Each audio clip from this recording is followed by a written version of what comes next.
बच्चों आ जाओ types of square matrix में। टाइप्स ऑफ स्क्वायर मैट्रिक्स का जो पहला टाइप है वो है डायगोनल मैट्रिक्स। अच्छा, इस टाइप में जितने भी मैट्रिक्स हम पढ़ेंगे वो सारे मैट्रिक्स क्या होंगे? स्क्वायर मैट्रिक्स होंगे। तो बार बार बोलने की जरूरत नहीं है कि डायगोनल मैट्रिक्स एक स्क्वायर मैट्रिक्स। ऑब्वियस सी बात है, टाइप्स ऑफ मैट्रिक्स पढ़ रहे हैं तो जितने भी मैट्रिक्स आएंगे वो सारे स्क्वायर मैट्रिक्स होंगे। स्क्वायर मैट्रिक्स किसे बोलते हैं? जिसमें number of rose and number of columns आपस में क्या होते हैं? इक्वल होते हैं। तो डायगोनल मैट्रिक्स का क्या डेफिनेशन है? Square matrix A is equals to A I J. एक स्क्वायर मैट्रिक्स हमने एन ऑर्डर कर लिया, उसको अगर मैंने बोला कि ये स्क्वायर मैट्रिक्स अगर एक डायगोनल मैट्रिक्स है तो ए आई जे किसके इक्वल होना चाहिए? जीरो के इक्वल होना चाहिए। ठीक है, ए आई जे आईथ रो जेथ कॉलम का एलिमेंट जीरो के इक्वल होना चाहिए। बट आई और जे में कंडीशन क्या दे रखा है कि जब आई जे के इक्वल नहीं हो, इसको समझना है। जब आई जे के इक्वल नहीं हो तो फिर क्या होगा कि वो एलिमेंट क्या होना चाहिए? जीरो के इक्वल होना चाहिए। तो अगर ऐसा हो रहा है किसी भी मैट्रिक्स के लिए तो उसे हम क्या बोलेंगे? स्क्वायर मैट्रिक्स बोलेंगे। तुम इसको ऐसे देखो, मान लो कि एक हमने मैट्रिक्स लिया 3/3 ऑर्डर का, तो 3/3 ऑर्डर का जनरल मैट्रिक्स क्या होगा? ऐसे होगा A11, A12, A13, A21, A22 और A23, A31, A32 और A33। ये हमारे पास क्या है? जनरल मैट्रिक्स है 3/3 ऑर्डर का। ठीक है, 3/3 ऑर्डर का है। अब इसका डायगोनल क्या होगा? ये डायगोनल होगा इसका, ये जो दिख रहा है ये डायगोनल हो गया। अब ये जो दिख रहा है ना तुम्हें, ये नॉन डायगोनल एलिमेंट्स हो गए। ये जो है हमारे पास नॉन डायगोनल एलिमेंट्स हो गए। इस डायगोनल के ऊपर, सबसे पहली बात कि डायगोनल के ऊपर जितने भी एलिमेंट्स होते हैं और डायगोनल के नीचे जितने भी एलिमेंट्स होते हैं, डायगोनल के ऊपर कितने एलिमेंट्स हैं? 3 एलिमेंट्स हैं। और डायगोनल के नीचे कितने एलिमेंट्स हैं? ये डायगोनल के हो गए ऊपर ये 3 एलिमेंट्स और ये होगा डायगोनल के नीचे 3 एलिमेंट्स।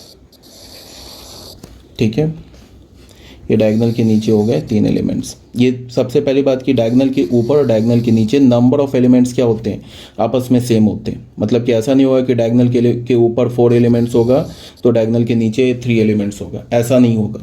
डायगोनल के ऊपर और डायगोनल के नीचे नंबर ऑफ एलिमेंट्स सेम होते हैं, पहली बात। दूसरी बात क्या कि इसमें तुम देखो कि ये भी बता रखा है कि A21 का कंजुगेट एलिमेंट क्या होगा? A12, A13 का कंजुगेट एलिमेंट क्या होगा? A31, A32 का कंजुगेट एलिमेंट क्या होगा? A23। पहली बात।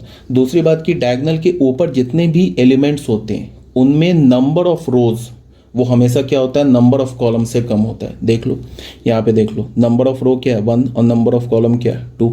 तो नंबर ऑफ रो है ना नंबर ऑफ कॉलम से कम। यहाँ भी देख लो नंबर ऑफ रो 1 है, नंबर ऑफ कॉलम 3 है। यहाँ भी देख लो नंबर ऑफ रो 2 है और नंबर ऑफ कॉलम क्या है? 3 है। और इसका यहाँ अपोजिट होता है, डायगोनल के नीचे जितने भी एलिमेंट्स होते हैं उसमें नंबर ऑफ रो क्या होता है? ग्रेटर होता है नंबर ऑफ कॉलम से। और डायगोनल के ऊपर क्या होता है? नंबर ऑफ रो लेस होता है नंबर ऑफ कॉलम से। ये आगे बात समझ में, पहली बात। दूसरी बात क्या है कि डायगोनल के ऊपर और डायगोनल के नीचे नंबर ऑफ एलिमेंट सेम होते हैं। और जो कंजुगेट एलिमेंट्स होते हैं ना A21 और A12, ये डायगोनल के अबाउट सिमेट्रिक होते हैं। जैसे ये देख लो, ये इसका कंजुगेट एलिमेंट हो गया, ये हो गया इसका कंजुगेट एलिमेंट। A31 का कंजुगेट क्या हो गया? A31 का कंजुगेट A13 हो गया। A32 का कंजुगेट क्या हो गया? A23।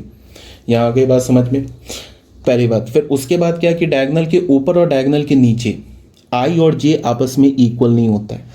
और डायगोनल पे जितने भी एलिमेंट होते हैं उसमें number of rose and number of columns, इसका मतलब आई और जे का वैल्यू सेम होता है।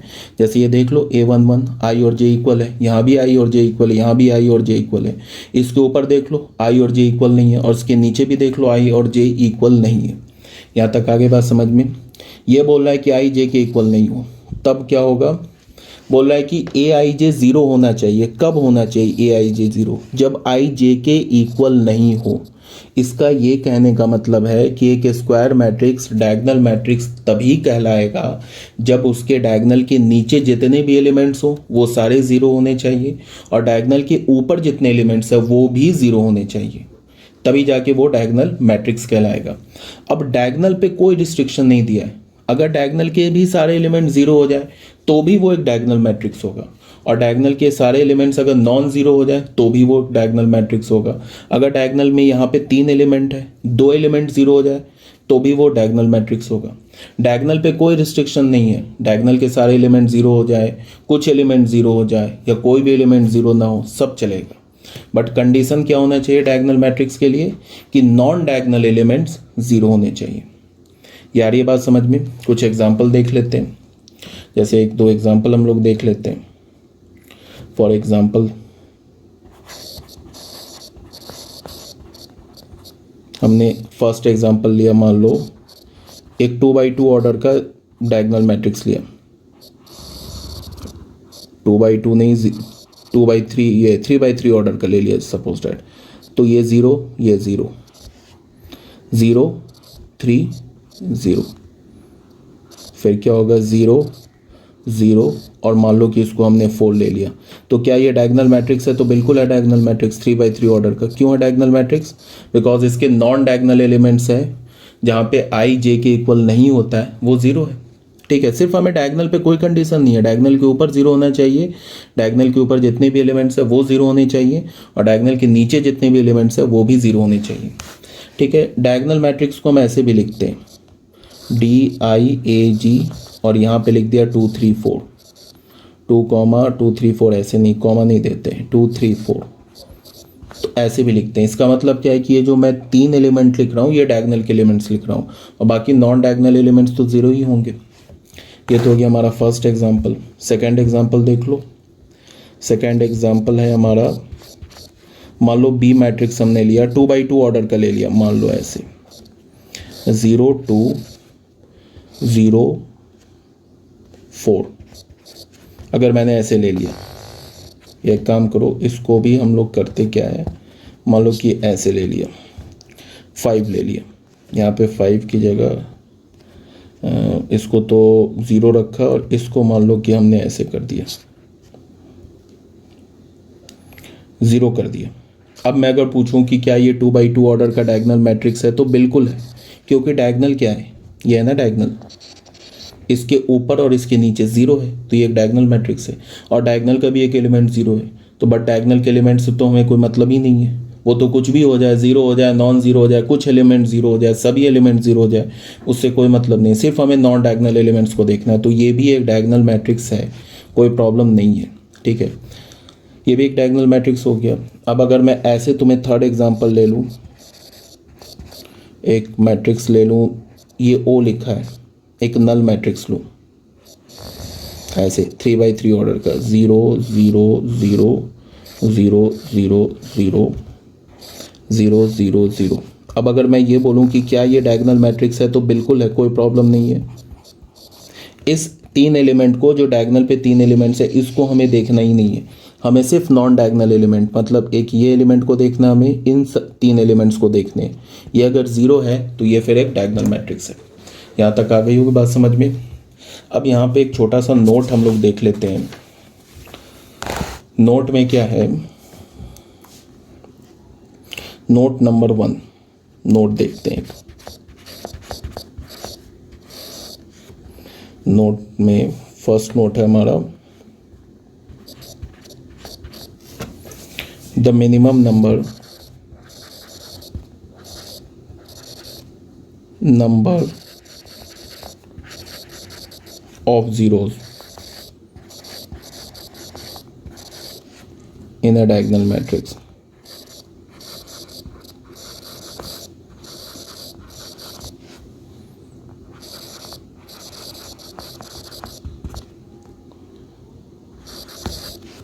of order n is n square minus n। ये इंपॉर्टेंट है, याद रखना है। ये क्या बोल रहा है कि minimum number of zeros in a diagonal matrix of order n। अगर हमारे पास एक डायगोनल मैट्रिक्स दे रखा है जिसका ऑर्डर n है, ठीक है, तो उसमें कम से कम कितने जीरो होने चाहिए, कम से कम n square minus n zeros होने चाहिए। कैसे, वो देखो, इसको तुम ऐसे देखो, इस एग्जाम्पल से समझो, इसका ऑर्डर क्या दे रखा है, इस मैट्रिक्स का ऑर्डर क्या है, सॉरी, इस मैट्रिक्स का ऑर्डर क्या है बताओ, 3x3 है, तो कम से कम इसमें कितने जीरो हैं। अच्छा, 3x3 ऑर्डर का मैट्रिक्स है, तो इसमें टोटल कितने एलिमेंट्स होंगे, टोटल 3 × 3 एलिमेंट्स होंगे, 9 एलिमेंट्स होंगे। ठीक है, 9 एलिमेंट्स होंगे। इन 9 एलिमेंट्स में से 3 एलिमेंट्स तो डायगोनल के आ जाएंगे। अगर किसी भी स्क्वायर मैट्रिक्स का ऑर्डर 4 है तो उसमें कितने डायगोनल एलिमेंट्स होंगे? 4 डायगोनल एलिमेंट्स होंगे। अगर किसी भी स्क्वायर मैट्रिक्स का ऑर्डर 5 है तो उसमें 5 डायगोनल एलिमेंट्स होंगे। और अगर किसी भी स्क्वायर मैट्रिक्स का ऑर्डर n है तो उसमें n डायगोनल एलिमेंट्स होंगे। तो यहाँ पे इसका क्या दे रखा है? ऑर्डर क्या है? 3, तो 3 डायगोनल एलिमेंट्स होंगे। और टोटल कितने एलिमेंट्स होंगे? टोटल 3 स्क्वायर एलिमेंट्स होंगे, मीन्स 9 एलिमेंट्स होंगे। तो कम से कम क्या ये 0 होना चाहिए। टोटल में से डायगोनल के एलिमेंट्स को हटा दो, कम से कम इतने तो 0 होने चाहिए। ज़्यादा से ज़्यादा कितने 0 होने चाहिए? ज़्यादा से ज़्यादा तो सभी 0 हो सकते हैं। तो ज़्यादा से ज़्यादा मैक्सिमम नंबर ऑफ 0 की बात करेंगे वो तो 9 हो जाएगा इस केस में 3/3 ऑर्डर के लिए। लेकिन मिनिमम नंबर ऑफ 0 की बात करेंगे तो total number of element matrix में जितने भी टोटल नंबर ऑफ एलिमेंट में से डायगोनल के एलिमेंट्स को हटा दो, तो बाकी को तो 0 होना ही होना है। जैसे यहाँ पे देख लो, टोटल कितने एलिमेंट्स हैं? 9। 9 में से डायगोनल के एलिमेंट्स को हटा दो तो 9 - 3 कर दो। तो मतलब कि इस 3 ऑर्डर के मैट्रिक्स के लिए कम से कम 6 जीरोस तो होने ही चाहिए। अगर 6 जीरो से कम हुआ तब तो फिर ये डायगोनल मैट्रिक्स ही नहीं बनेगा। समझ में आ रही बात? हाँ, मैक्सिमम क्या हो सकता है? 9 जीरो हो सकते हैं, मिनिमम 6 जीरो। अगर 5 जीरो डालोगे तो इसमें से ये 6 प्लेस में से 5 प्लेस को, यहाँ पे ये प्लेस है ना 6 प्लेस, ये 1 2 3 4 5 6 में से 5 में तो 0 डाल दोगे। लेकिन एक को अगर तुमने इस प्लेस में भी 1 डाल दिया तब तो डायगोनल मैट्रिक्स बनेगा ही नहीं। तो मिनिमम नंबर ऑफ 0 कितने होने चाहिए? मिनिमम नंबर ऑफ 0 होने चाहिए n² - n, वही यहाँ पे लिखा हुआ है। ठीक है, ये तो हो गया हमारा मिनिमम नंबर ऑफ 0। उसके बाद नोट नंबर 2 में आ जाओ, maximum number of distinct entries. Maximum number of distinct entries, ये हो जाएगा n+1। ये आपको याद रखना है। मतलब कि किसी भी डायगोनल एलिमेंट्स अगर ऑर्डर n है तो उसमें मैक्सिमम कितने डिफरेंट एलिमेंट्स हो सकते हैं? मैक्सिमम ज़्यादा से ज़्यादा कितने डिफरेंट एलिमेंट्स हो सकते हैं? फिर आ जाओ इस एग्जांपल में। यहाँ पे तुम्हें कितने डिफरेंट एलिमेंट्स दिख रहे हैं? ये 0 0 0, ये तो एक ही एलिमेंट है। तो यहाँ पे 0 इन 6 0 के लिए हम 1 काउंट करेंगे बिकॉज ये सभी एक ही एलिमेंट है और बाकी 3 डायगोनल में डिफरेंट एलिमेंट्स हैं। तो 3 + 1 4, तो इसमें मैक्सिमम कितने डिफरेंट एंट्रीज हो सकते हैं? 4 से ज़्यादा नहीं हो सकता है। समझ लो बात को? अगर मान लो यहाँ पे भी हमने 0 डाल दिया तो फिर मैक्सिमम कितने डिफरेंट एंट्रीज हो जाते हैं? तब तो 0 के लिए 1 और बाकी 2 3 डिफरेंट एंट्रीज हो जाते हैं। मैक्सिमम इसमें क्या हो सकता है? Number of diagonal, because diagonal में जितने एलिमेंट्स हैं उनको डिफरेंट कर दो। ये बाकी ये डायगोनल के ऊपर और डायगोनल के नीचे ये तो 0 ही रहेगा ना। वो तो 0 की जगह कोई दूसरा नंबर डाल ही नहीं सकते हो। और डायगोनल में भी अगर तुमने डिफरेंट नंबर्स डाल दिए तो maximum number of different entries आ जाएगा। मतलब ये 1 कहाँ से आया? ये वाला जो 1 दिख रहा है तुम्हें, ये 1 कहाँ से आया? ये 1 ये 0 के क्रॉसपॉन्डिंग आया। ये n कहाँ से आया? ये डायगोनल के एलिमेंट्स के क्रॉसपॉन्डिंग आया। तो ये maximum number of different entries क्या हो गया? n+1। तो ये था हमारा डायगोनल मैट्रिक्स, समझ में आ गया होगा। अब जो सेकेंड पार्ट है हमारा वो है स्केलर मैट्रिक्स। मतलब सेकेंड जो टाइप ऑफ स्क्वायर मैट्रिक्स है वो है स्केलर मैट्रिक्स।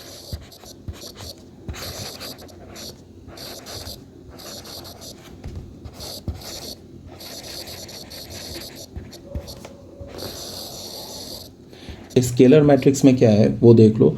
ये special case of diagonal matrix, इसको तुम ऐसे बोल दो, special case of diagonal matrix. Diagonal matrix का ये एक स्पेशल केस है। ठीक है, इसको हम ऐसे बोल सकते हैं, if all the elements of the diagonal matrix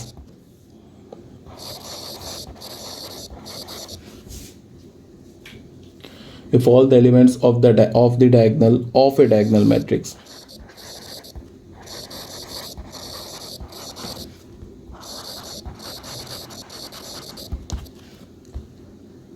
are equal,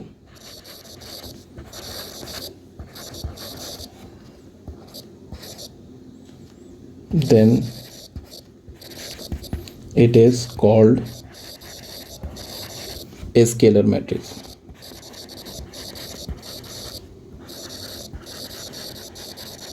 उसे हम क्या बोलेंगे, स्केलर मैट्रिक्स। तो स्केलर मैट्रिक्स में क्या होगा कि ऐसे तुम ये सब लिखने की जगह ऐसे ही बोल सकते हो कि 10 इफ ए, हमने एक मैट्रिक्स ले लिया A I J, order N cross N is a scalar matrix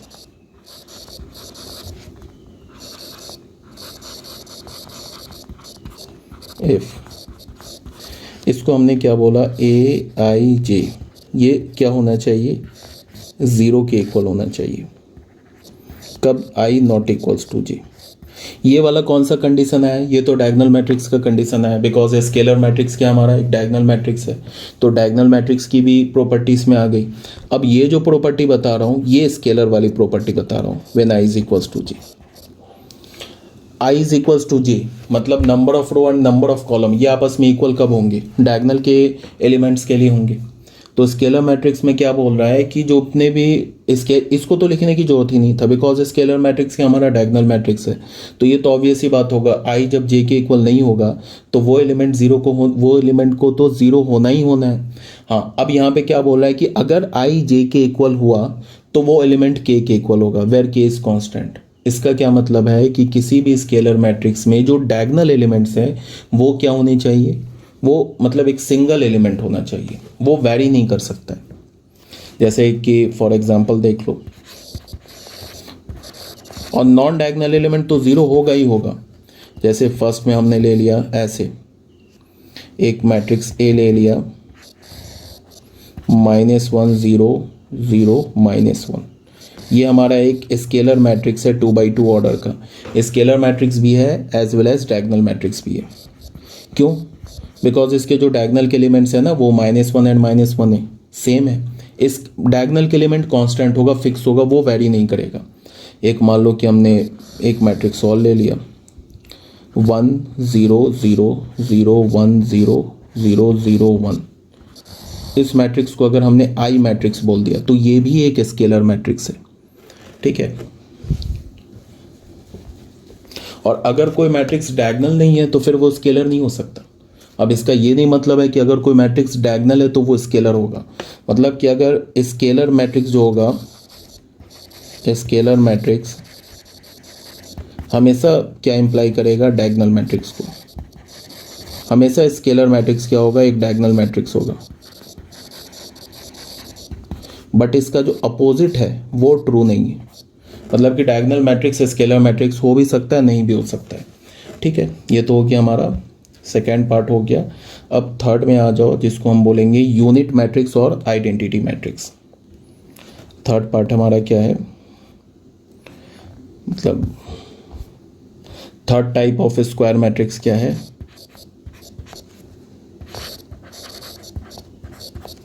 unit matrix slash identity matrix. चाहो तो तुम उसे यूनिट मैट्रिक्स बोल लो, चाहो तो तुम उसे आइडेंटिटी मैट्रिक्स बोल लो, एक ही बात है। ये क्या है, special case of scalar matrix.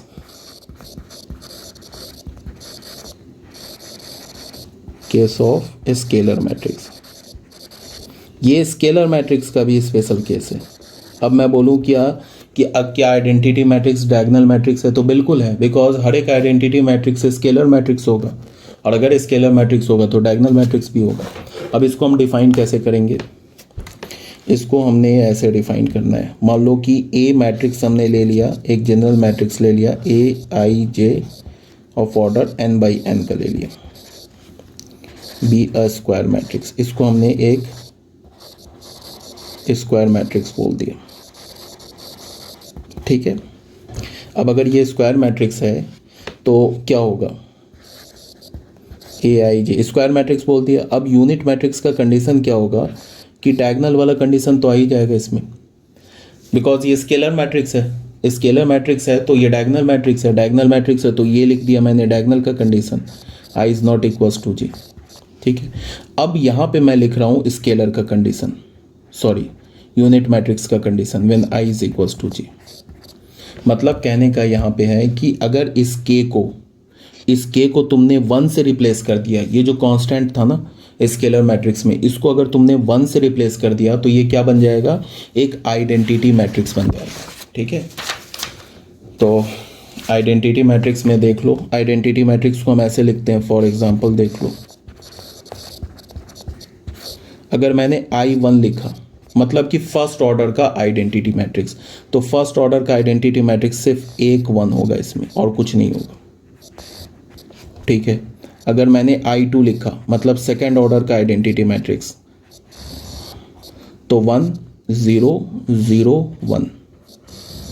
अगर मैंने I3 लिखा तो थर्ड ऑर्डर का आइडेंटिटी मैट्रिक्स, कैसे लिखते हैं वो देखो,